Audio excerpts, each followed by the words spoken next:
Welcome to the webinar, Managing Cash Flow Like a Fortune 500 Company at a Fraction of the Cost. My name is Eric Wallace with Argyle, and it's great to have everyone joining us today. I have a few administrative details to share with you, and then we'll dig into our presentation. First, we'd like to thank Centeam for their partnership with today's event. They've been wonderful thought leadership partners for Argyle, and they're committed to providing you with valuable content and a great overall experience. Thank you again to Centeam. We appreciate you joining us today. We welcome you to stay connected during today's event. For those of you who are active tweeters, please follow us on Twitter at Argyle Exec Forum. I also wanted to take a minute to touch on our content neutrality policy, which we've curated based on the feedback we've received over the years from our members. Argyle is very proud and protective of this policy, as it reflects our commitment to ensure the neutrality and overall value of the content presented at our events. We've worked closely with our speaking faculty to ensure that you receive a set of balanced and neutral viewpoints during the session today, and we appreciate our members' support of this policy. For those of you who are seeking CPE credit today, you must answer at least 3 polling questions and remain on the session for its duration. Polls can be found under the Polls tab on the right-hand side of your screen, and right next to chat, and there will be a new poll about every 15 minutes. Afterwards, if you're eligible to receive credit, you'll receive an email with a link to your certificates. If you have any questions about credits, please email cpe@argyleforum.com. Finally, and most importantly, please submit all questions that come up during today's event into the chat section of the interface. Before we start our discussion, we'll have our speakers introduce themselves, and then they'll begin their conversation. David, since you're our moderator today, let's start with you, please. Thanks, Eric. Yeah, so I'm the Chief Accounting Officer for Vonage, a technology company. Prior to that, I was with Bristol Myers Squibb and close to 30 years of experience, both in small companies and large, and public accounting transactional activities as well. So a very significant career of managing technical activities, but cash management has always been a part of that, of all of those activities. I'll go next. George Day. Currently I'm the senior program manager within Amazon. My experience is pretty deep and wide. I've spent over 20 years as an entrepreneur myself, wearing many hats, including the CFO hat in my organizations. I've also done extensive work consulting with small business, and appreciate the forum to discuss cash flow because it is super important. I would even say more so with small business, and that's been the perspective that I hope to bring today. Thank you. Great. Sergio, let's continue with you, and then we'll have Saurabh introduce himself, and then we'll begin our conversation with David. Perfect. Hi, everybody. My name is Sergio Giannos. I'm the Chief Product Officer at Centeam. Centeam is a company that helps small and mid-sized organizations control and manage cash flow.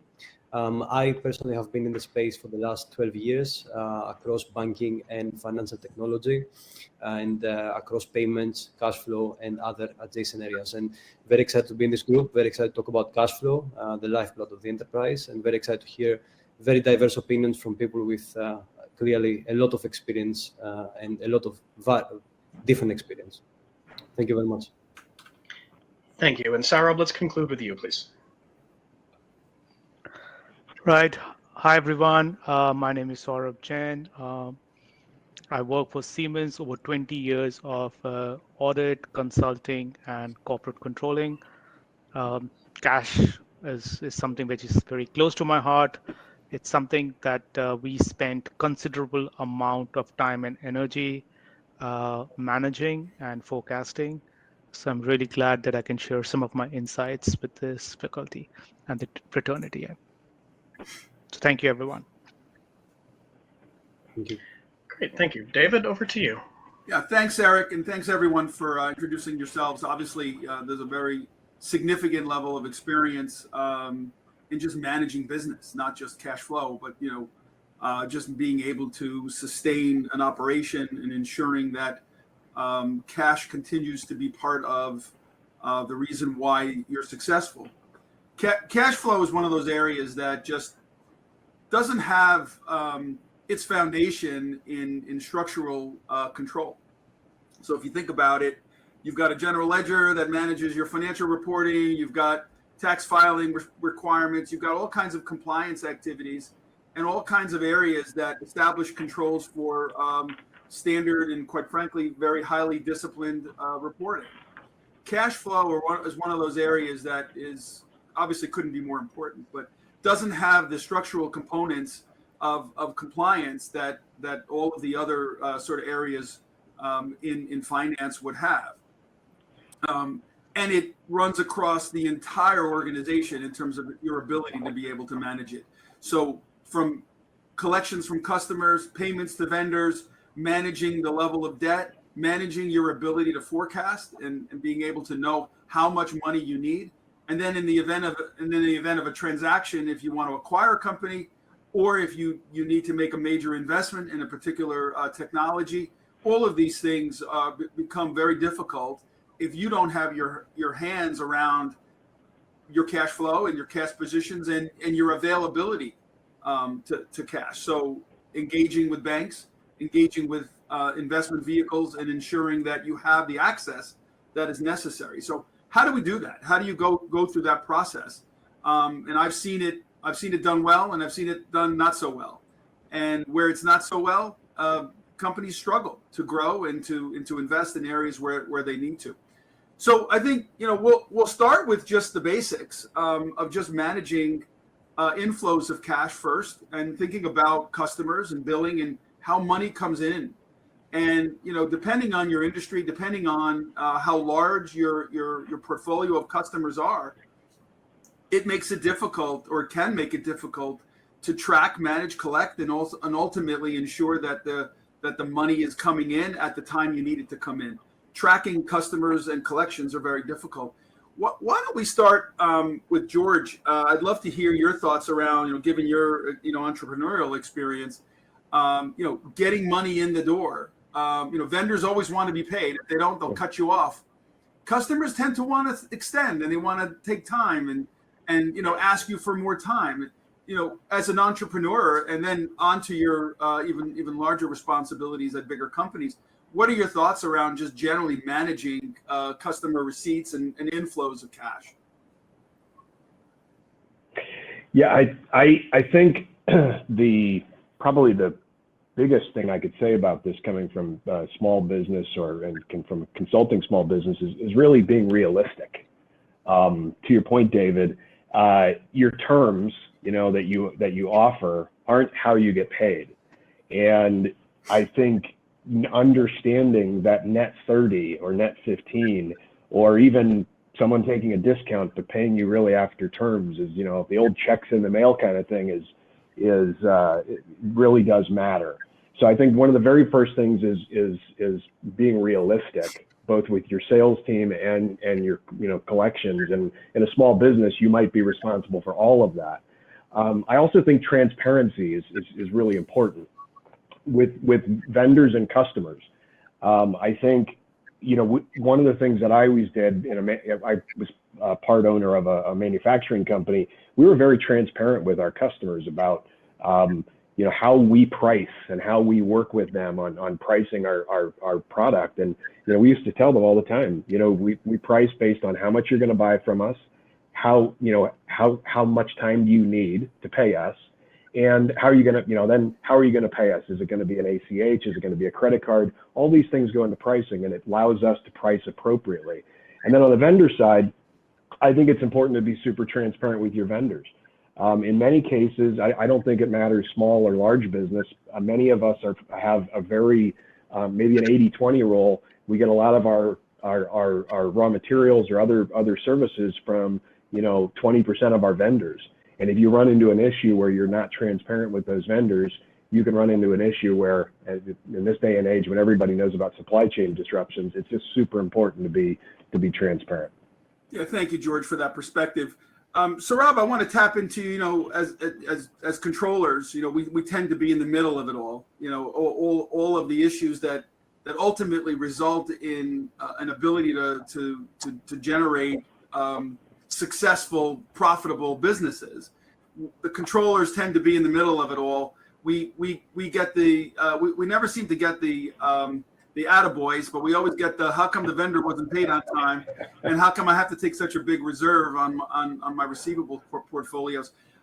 Just in general, as a controller, what have you experienced in terms of being able to really support the organization at the same time, sort of fend off the why aren't you doing better? Yeah, it's a very interesting question. I mean, sometimes the controller is in the middle, and sometimes the controller is on the driver's seat, and I've had both the positions in the past. So one interesting anecdote, and that would put a lot of perspective, is that during the Great Recession, especially when we had large amount of volumes with the Southeastern Europe countries, which were affectionately called pigs at that time, Portugal, Italy, Greece, and Spain, and a huge amount of receivables. And I can tell you the DSO, days, number of days of sales outstanding, was over 400 days in our line of business when the terms were N30 or N45.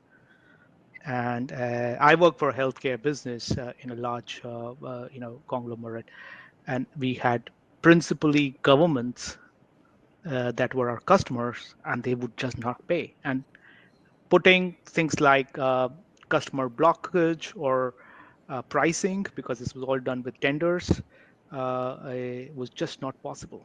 So it was the most complex thing that required a strategic management of our markets, pricing, and a mechanics to resolve how to be collected. So just as an example of how you look at managing cash flow on one side, but also managing the process. And we invested heavily into managing these 4 or 5 geographies, starting with setting up dispute resolution cells, because the idea was the cleaner your receivables were, you could take them straight to the factoring companies and get a discounted ones. The moment those got bad, the documentation was bad, the amount you could recover from factoring was considerably weak. So very interesting times. We had to have our inventories managed at the best level, and receivable collection, especially with the documentation, sign-offs, approvals, number of days they were outstanding, the dunning process, how many letters were sent out, how much time of the reconciliation with the customer has happened, how many escalations happened, and all of that documentation in a plan that you could actually sell it out to a factoring company. And then the amount of the factoring cost had to be pushed back to the customer. So that had to be a complete cycle. It's a very interesting experience. But yeah, I don't want to look back and see the kind of experiences we generated. But I also learned to never say never. So keeping my fingers crossed, but very interesting thing. Cash was very important. So Rob, thank you. And you bring up an interesting point around factoring. I was going to bring up, what do we do? How do we get cash? How do we manage relationships with banking institutions? It's not just about borrowing. It's not just about getting a revolver or financing a particular event.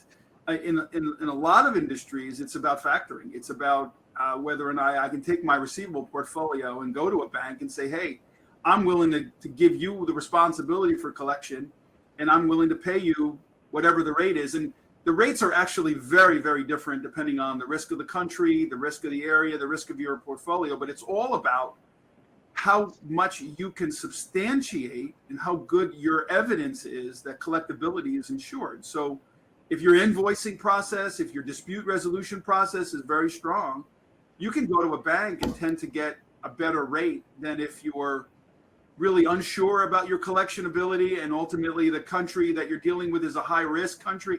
So it varies greatly, and we've all experienced the issues in Asia, and it didn't matter what industry I've been in, whether it was distribution, whether it was pharma, whether it was biotech, or even technology.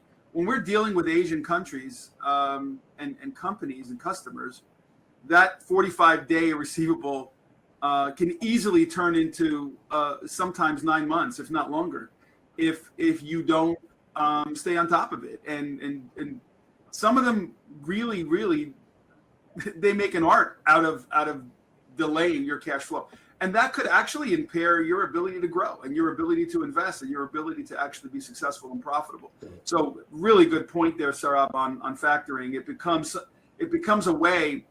Sometimes the rates are a bit higher, but it becomes a way to get cash very quickly, as opposed to waiting for a revolver or having to extend that revolver as you grow. Thank you for that.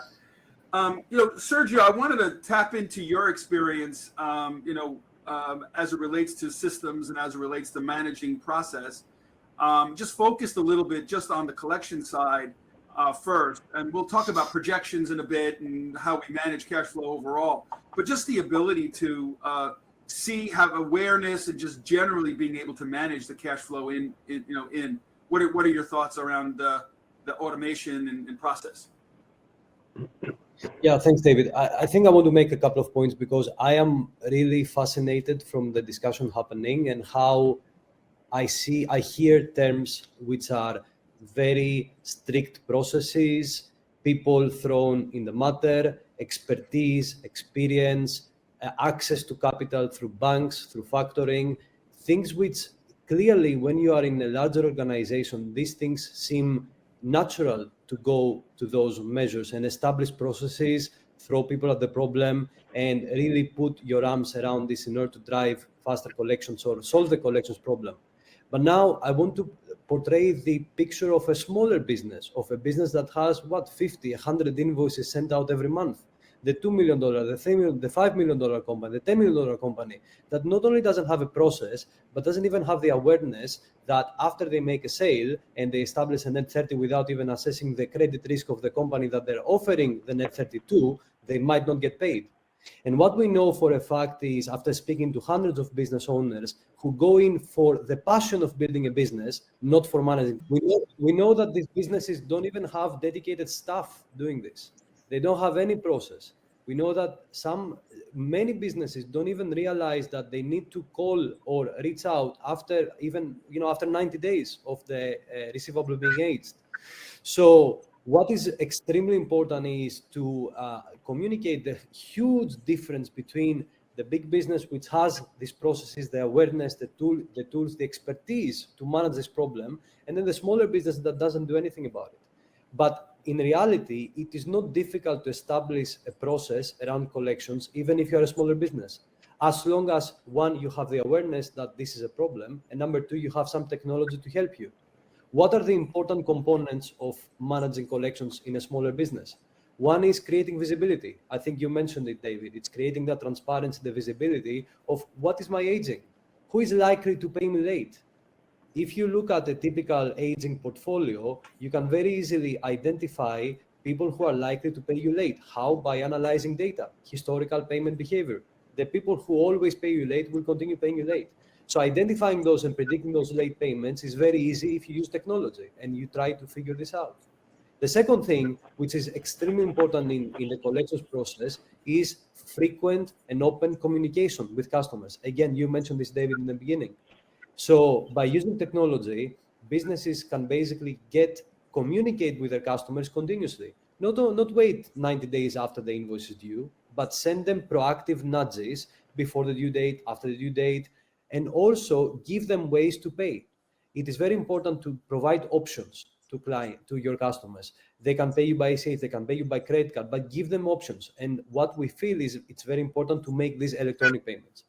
So the creating visibility through technology, through predicting invoice payments, invoice delays, payment delays, connecting that into a continuous nudging of customers to remind them about open invoices before and after the due date, and offering payment options is a very simple process that can be facilitated without having even one collections person in the team, only through technology.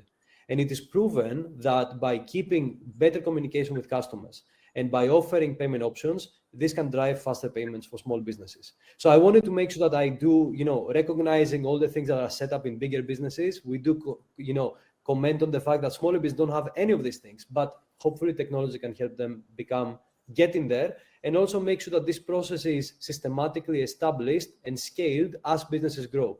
Because we speak to clients who, for example, have 100% year-on-year growth, and that means that they're doubling and tripling the number of customers and the number of invoices. So there's two ways to solve this problem. One is to throw people at the problem, another is to use people, but also use technology. Yeah, thank you, Sergio. And I would say, to your point around smaller companies, having been at big and small companies, and today I'm actually at what I'll call a medium-sized company. So Vonage is $1 billion in revenue. So somewhere in the middle, I started out with a company called Danskin, where we had 100 million in revenue and less. So I've kind of seen all three areas, and I have to say, even with the best of disciplines, even with the best of systems, and even with the best of people calling and collecting with dunning letters going out, collections is always hard. It's just always hard. And, customers will take every advantage and every opportunity to delay payment that they can. And so if you're not on top making phone calls, it's really, really hard to manage that intake of cash. So thank you for that, Sergey. I agree. Automation and systems are a key part of the collection process. As you're making phone calls, as you're trying to understand what the reasons for delay are, you need a system where you can actually put notes in so everybody can see it. If somebody's out, somebody can pick up a particular portfolio or a particular company or customer so that you can see what happened and where they were. It needs to be up to date. If you're talking to a customer and you're looking at a screen and the screen is not up to date with a payment that was just made yesterday or a credit that was provided today, you're going to be behind the eight ball, and you're not going to be able to engage really strategically and effectively with the customer. So systems are the only way you can even have a chance, quite frankly, of managing it well. Yeah, this is a very important point you're making, David, if I may intervene. Very simple example. I very rarely speak to companies, even the very, very small companies that sell to other businesses and don't use some sort of CRM for their sales process. HubSpot, Salesforce, and, very, very high percentage of smaller companies will use some sort of CRM. And the moment that the sale goes through and the contract gets signed, it then drops into an abyss of Excel and email and some papers and some invoices under a drawer. So why this huge distinction between I'm using systems to drive sales and growth, but when it comes to collecting the cash I sold, I'm relying on Excel and paper and all these very opaque processes? I think it's a huge. Sergio, I want to be clear. You're absolutely right. And it doesn't matter if you're at a large company or a small company. This back office operation is always going to be the second-class citizen of operations. And I don't know what it is. It's directly customer-facing. It's directly impactful to your ability to grow. And yet, order to cash, quote to cash. And I shouldn't say quote to cash because you're right. The quoting process through the CRMs usually are a high focus. But, record to cash, everything that happens, after the order is in, seems to always be a second-class citizen that doesn't get the light of day, and it tends to fall. One of the areas that I want to just focus on here just for a little bit longer to keep the order to cash process going here is disputes.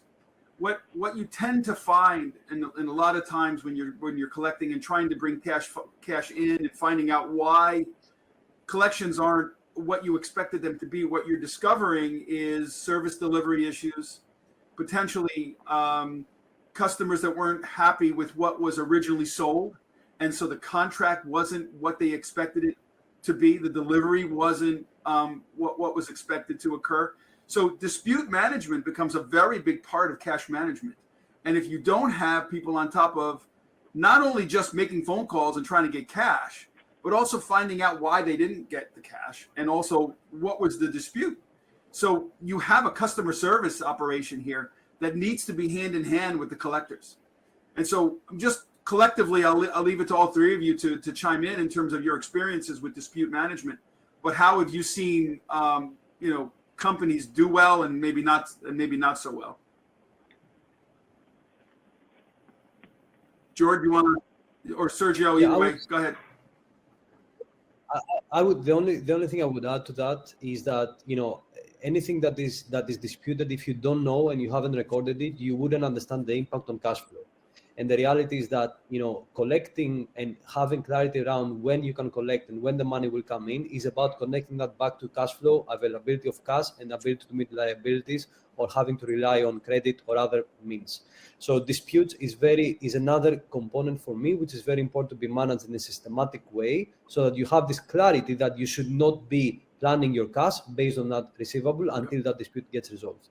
Disputes, promise to pay, estimated days, predicted days, all of that, the importance of all of those components for me are in order to be able to understand the impact on cash flow and connecting the dots. I've seen the larger companies, Amazon more specifically, but most of the big box companies have done a really good job.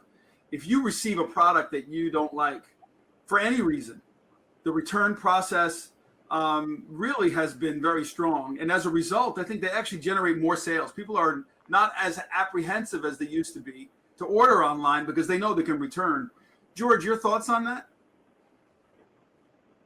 I'm thinking about things that we used to talk about when we were consulting with small businesses. And one of the things that we always talked about is, it's interesting, and I see this conversation, I would say it's about, CFO level stuff, or cash flow isn't just a finance. It's not just siloed in finance, because you can see how this reflects on the entire organization. If you're in manufacturing, your production team, getting to root cause. Was there something we had a problem in production? Is it sales? Is it setting realistic expectations for the customer? Is it customer service? Is it following up to ensure that everything worked well? Sometimes it's everything great with the product, excuse me, but maybe the delivery was late. Excuse me. So there are multiple issues, and it's important to get to the root cause of the issues you have, because obviously in any business, you don't want to have to keep reinventing the wheel for your sales. You go through this massive effort to bring in a sale, to bring in a relationship, and then you need to maintain that, obviously, to cut, it just drives up your cost of sales dramatically to always be spinning your wheels, getting new customers. So, and in a world where social media is so prevalent, the word gets out too. So people know whether or not they can trust you, whether your product works, whether or not your service is valuable. So I think it's very important to realize that everyone in the company should, be focused on this topic. We tend to talk too much about P&L and other things like that, and the revenue. But revenue is a promise, right? In many cases, it's not an instantaneous thing unless you're in a cash business transacting something, point of sale. A sale is great, but you still have to collect the money, and that's why it's important that everybody's involved in the conversation and the process. Yeah, and Sergio, you mentioned aging, and I think Saurabh did as well. Looking at aging every month, looking at DSO every month. But honestly, I look at aging every day. I look at our aging every day. I look to see what cash has come in, and I'm not in treasury. I don't manage treasury, but I have to manage the impacts of cash management. And ultimately, we're looking at the portfolio risk at the end of every day, and we look to, much like an investment firm would, and looking at their net portfolio risk at the end of every day. We look at our AR portfolio at the end of every day to see where things are. So absolutely. So I want to change gears a little bit and just go, and we talked a little bit about vendor management, but I think equally it's important not only to manage cash flow in, it's just as important to manage cash flow out. And you'll see in this discussion how, again, as George said, the impacts of cash management are global and really impact the entire organization, and the ability to manage cash flow really comes down to discipline everywhere, and not just about cash collection, and not just about your ability to have awareness of how much money is coming in, but also about managing your vendors. Do you have a procurement process? Are you requiring purchase orders? Is there disciplined buying? Is there a budget process that requires a certain approval level at certain operations? Do you require RFPs with vendors? Are you managing your vendors, and are you negotiating pricing? Are you consolidating to give yourselves more leverage? There's a lot that goes into whether or not we're paying vendors the right price. And then are we even managing the right vendors? Are we engaging in a way that we're assessing whether or not the vendors that we're engaged with are the ones that we should be? So cash out is just as important as it is as cash in. And there are opportunities for ensuring discipline and management as well. So I'd like to start with Saurabh in terms of, from a controllership perspective, there are certain controls that we require. Some of them, because from a financial perspective, you're required to. Sometimes they're operationally important, and a lot of times they're important just to ensure the success of the business. Your thoughts around vendor management overall as it relates to cash flow? Yeah, I mean, I think, David, vendor management has multiple facets, and of late, the right equilibrium between cost, efficiency, and management have gone a little bit haywire, in my opinion. But let me say, at Siemens, we manage the entire supply chain, which means we develop our top tier 1 and top tier 2 vendors, which is like investing with them, developing the processes, developing the quality consciousness. We are pretty big on ESG right now, so their platform and the continuity with that, audits, all of that. But what's very important is, from a controller's perspective, is what we define it as productivity. Huge amount of volume-based rebates when those rebates kick in. We also have to manage the supply chain payments. Otherwise, we really don't want to be put on blocked orders. So some of the processes that come along with managing large-scale vendors is a huge amount of automation and backward integration. So most of our suppliers are now working with EDPs. So they're connected with our systems. They generate their purchase orders, which go through our own automated systems, and we approve. And that kicks in the volume-based discounts and rebates. However, we start calculating the rebates based on volume. They start calculating or giving out rebates based on collections. And there's a huge gap there. Second thing is, where I was talking about processes and efficiencies, we've consolidated and outsourced entire AP to our shared services. And as a personal business owner or a business line finance head, I find it as a nightmare, because what happens is, although the processes are now optimized, the cost of running it has gone down, the control and transparency have diminished. So you realize that while you have reports after reports, one snag and the customer, the vendor is not getting paid, or the automation is stuck somewhere. So a lot of that process needs to be invested on, besides managing the workflow. So the right equilibrium between systems and outsourcing and focusing on the the volume-driven rebates stays critical to our business, and forecasting all of that. I think that's the most critical part of the AP side of the cash flow. Thanks, Saurabh. And you bring up outsourcing, and I have also some extensive experience in outsourcing. And AP is always the first place you go to try to reduce cost and operation. And I've had good experiences and some not so good experiences. And most recently, I've done outsourcing to a particular organization that has actually done quite well. And we pay a little bit more for it in Europe as opposed to going to Asia. But you get what you pay for. And so if you want somebody to just duplicate a process every day, all the time, and that's all they're going to do, you pay for that. But if you want somebody to engage with vendors and understand what their responsibilities are in terms of ensuring proper payment and proper payment timing and the controls associated with it, you'll pay a little bit more for it. But it will be advantageous to ensure that those controls are in place, because if you miss a vendor payment and they cut you off, it shuts down your operation. So just to keep this discussion moving, George, I'd like to get your perspective on, smaller companies, where you've had that experience, where maybe the discipline wasn't there and the systems weren't necessarily ready to go. some of the pitfalls and maybe something you can offer in terms of advice around how to manage it. Yeah, I think I love the conversation that's flowing around partnering with your vendors and investing in your vendors. What you have a unique advantage. There's a lot of maybe, let's say, disadvantages of being a small business owner in this world where you're maybe competing with big companies. But the one thing you can do is have that relationship with your vendor, develop that relationship with a vendor.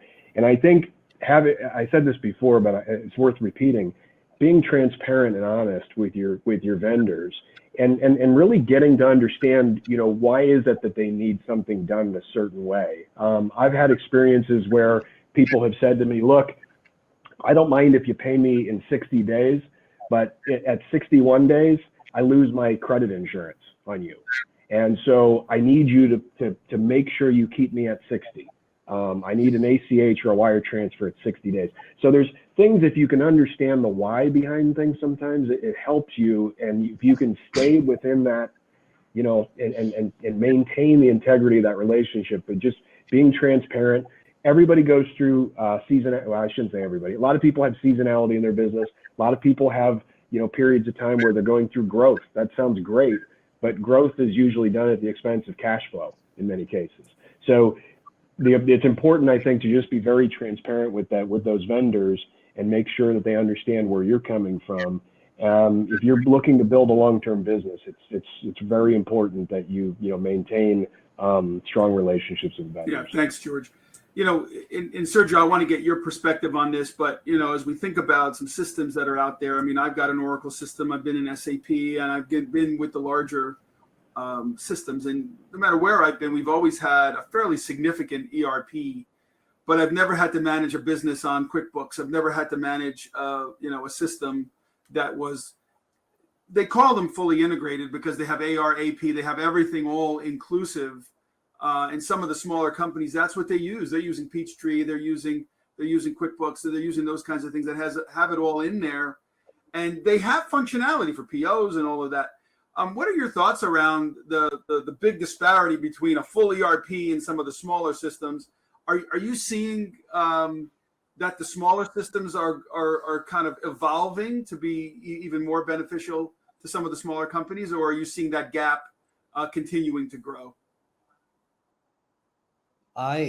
Yes, very good question, David. I would say, I want to answer your question with a couple of different angles. One is that certainly the gap, I feel, is continuing to grow because at the end of the day, a general ledger is a general ledger.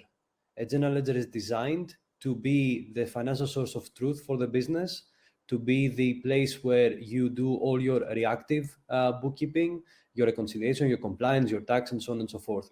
These systems are not designed to be everything. They're not designed to be proactive places where you can manage your AP, manage your AR, or manage cash flow, like some of the larger systems are that you are referring to. And even there are gaps. That's why there is adjacent markets and technology providers that provide such services in a dedicated fashion. But let me take a step back, because again, it's fascinating to hear how the big business perspective and how outsourcing and process and vendor negotiation, procurement in smaller businesses, you know very well, right? Having been there, none of this exists. There's no procurement, there's no POs, you receive an invoice, you put in a drawer, you get it out of the drawer, you sign a check, you send the check in the mailbox, and that's about it, right? That is the process.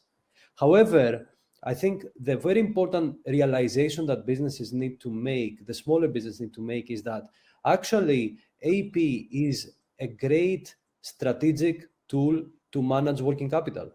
And I'm not saying delay payments. I'm not saying float checks in order to delay payments. I'm saying that if you really are strategic around how you manage your open invoices, how you look at what is due to be paid, when is it due to be paid, how is the relation with the vendor, what are the payment options available to pay a vendor? Can I pay by credit card? Can I pay by ACH? Do I need to pay by check? And then be able to connect the dots between payables and cash flow and the impact of making vendor payments to your cash flow. That's where you can really start thinking about pushing DPOs and still keeping your vendors happy. And the reality is that whilst smaller businesses are in desperate need to manage cash flow day to day, they do not have the sophistication or the tools to be able to connect the payment process, the vendor payment process, to the cash flow management process. These are still managed as two independent activities, as two independent processes. You have an AP person who will go and send checks and don't really care about the cash flow of the business. And only if the CFO or the acting CFO, the business owner, realizes that actually, hang on, we have payroll to run on Friday, and you're saying we should pay this vendor, hold on, don't send out this check because we're going to be, in a problem if this gets cast out. Only in that ad hoc way, the connection between payables and cash flow happens.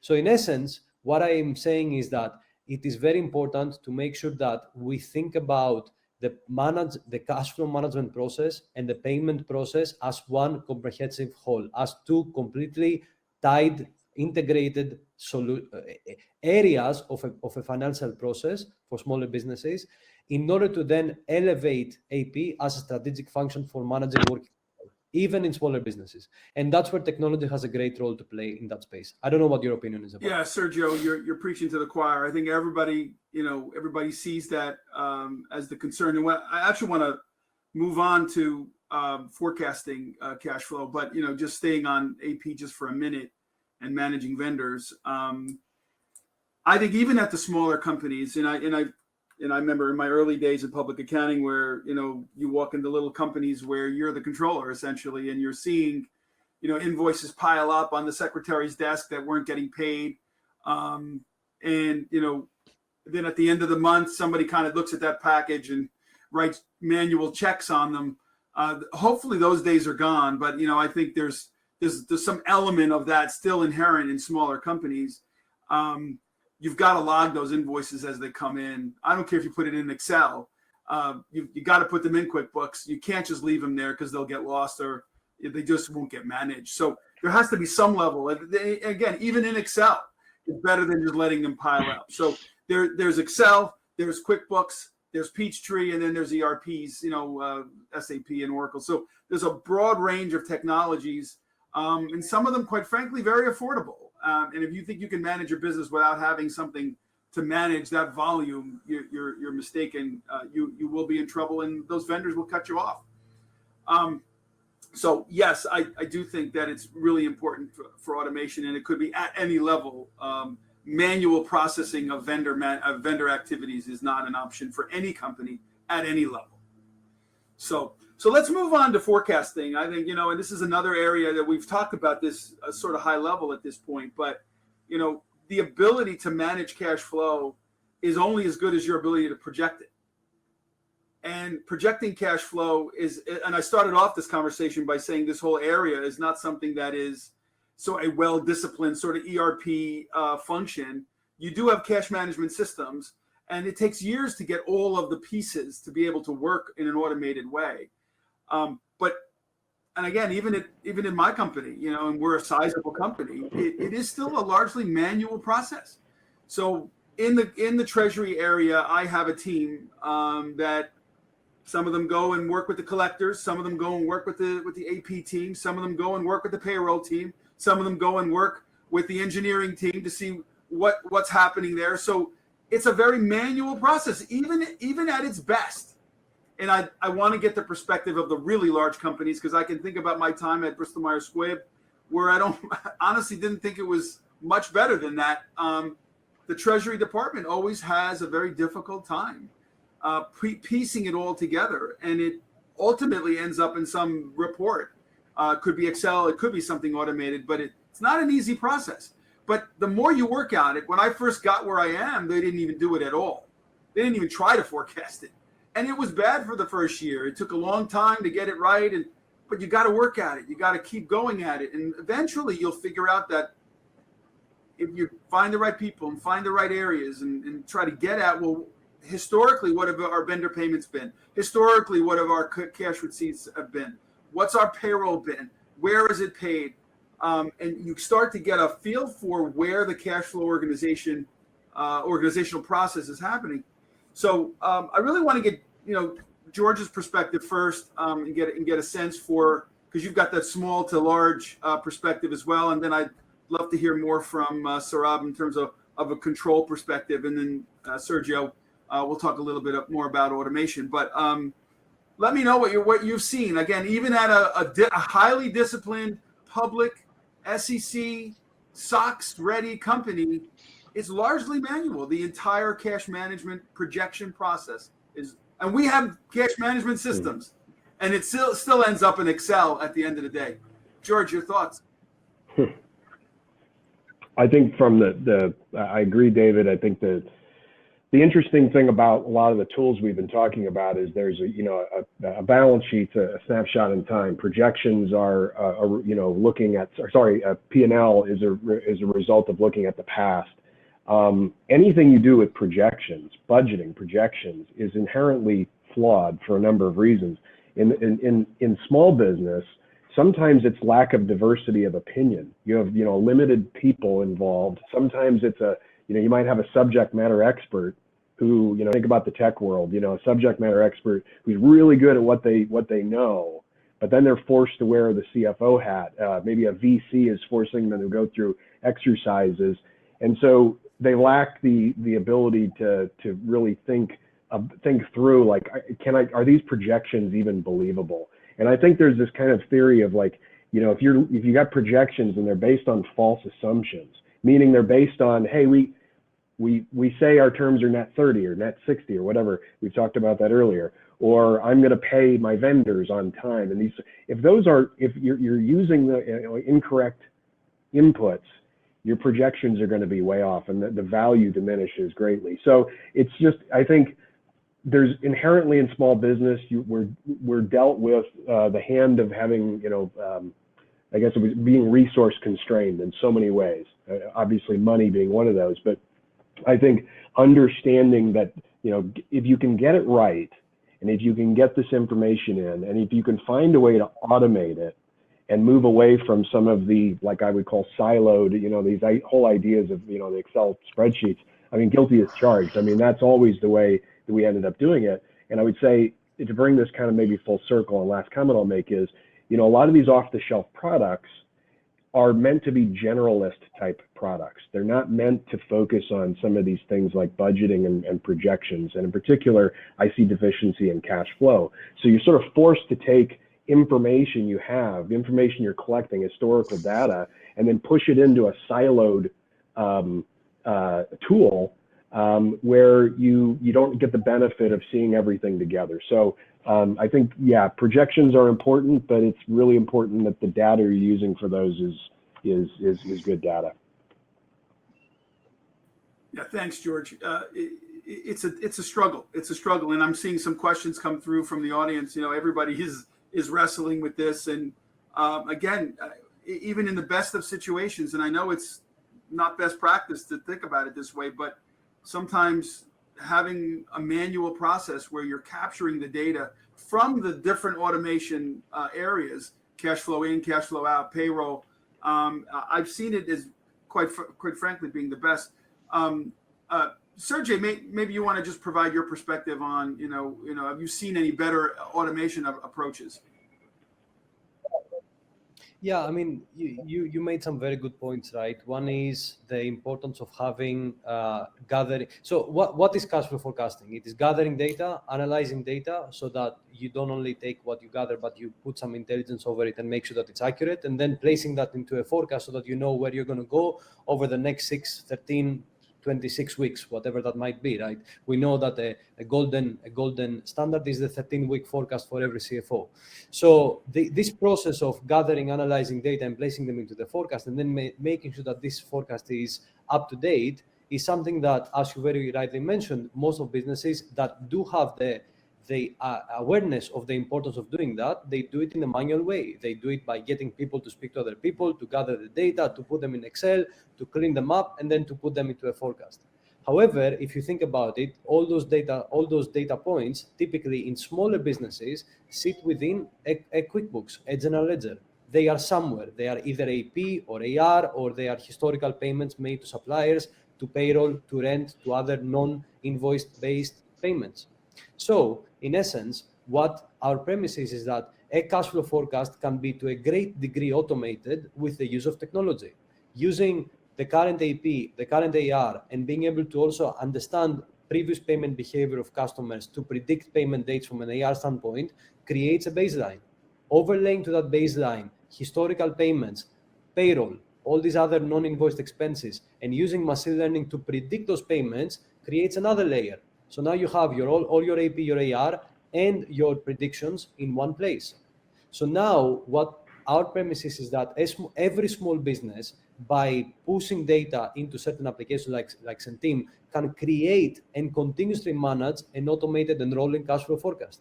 Because the other thing is that those smaller businesses are much simpler as well compared to large organizations. The cash flows are simpler. There's still a lot, but they're simpler. Therefore, technology can come in and create a foundation which can then act as the place where the person who is managing this day-to-day can build on, and that creates a continuous rolling cash flow forecast that can then be used as a compass for AP and AR. So technology can play a significant role in automating the cash flow creating process to a degree, of course, because always there needs to be a human element, because at the end of the day, technology does not know everything. Yeah, that's. Go ahead, sorry. No, but there's a fundamental thing that we are missing here, and is the quality of the forecast. Yeah, it's the entire P&L. So if you really think of any business, big businesses are still prone and insured by their inputs from their central Nostro accounts or treasury, but a smaller business cannot afford it. So let's say you need to pay salaries, your owner needs to buy something, big capital expenditure, you have a limit to your revolver, all of that is your constraint, and you really need to depend on predicting cash flow. And there you need to predict your revenue, you need to predict your collectibility, you need to predict how much would be locked in inventories, you would need to predict how much would be required to pay out on an urgent basis and deferred. And that requires two things: sound quality of what you have as data inputs, and a very thorough understanding of each of these inputs. So somebody who sits in a room and is going to predict how much I'll collect, and I think we alluded onto these topics, but all of this information means historical information plus your intelligence and your ears and eyes close to the ground. Because if your quality of forecast is bad, what you decide will be nonsense, absolutely nonsense, because you will be short. You would not know that your inventories have gone up by 100 million or whatever amount, a million, where you weren't expecting that. And that's the most critical thing. How close are you monitoring the situation? I think all three of you said the same thing, and I think I think all four of us actually did. And I think what's going to be a surprise here is no matter how much you automate, no matter how much data you can provide, and how much data you can get at and analyze, at the end of the day, there's no replacement for actually doing the analysis yourself and putting it all together. And the problem with it is it's going to lack integrity and initially. And this is what I want to be clear. I said when every place I've ever started doing that, it was wrong for the first several months. And it takes you a while to find all the pieces. A question's coming through from the audience around, what was our biggest mistake and, how did we fix it? I mean, to me, the biggest mistake I've seen in not only where I am now, but really in any place, is assuming that cash in was going to be consistent. So there's always blips, there's always indications of problems, but you can't always predict customers paying you late. And so just overall, I just want to be clear about the key element of everything we just said is historical information. And plugging that in to set your base. It's no different than creating a budget. When you create your P&L budget, you look at history and then you model what you can, and you use automation to the extent you can get the data. But ultimately, your historical base has to be set. And the historical base needs to have integrity. That's something you can ensure, is all the cash in, all the cash out is real, that you understand it, where it's coming from, and the predictability of it has a lot to do with the integrity and how you break it down. But the biggest mistake I've seen cash management make is that your cash flow in was going to be consistent. So if you've had growth and you've had a surge in cash collections, then all of a sudden the next 2 or 3 months it goes back the other way. and you find yourself short of cash. The biggest concern I would have is anybody who's thinking that any surge in collections or any consistent growth in collections will be maintained. So in any event, I think it's important that that you think about the geopolitical, the local customer issues happening that will impact your inability to continue that consistent cash flow in the door.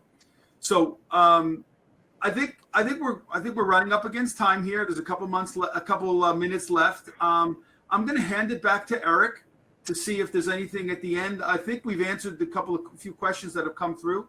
Eric, back to you. Let us know kind of where we are. Great, thank you. Unless there's no other questions from the audience, we're going to wrap up. We're bumping up against time, and we'll wrap up for the day. Thank you, panelists, for an amazing presentation, and thank you, everyone in the audience, for joining us today for this really excellent webinar. Thanks again, and enjoy the rest of your day.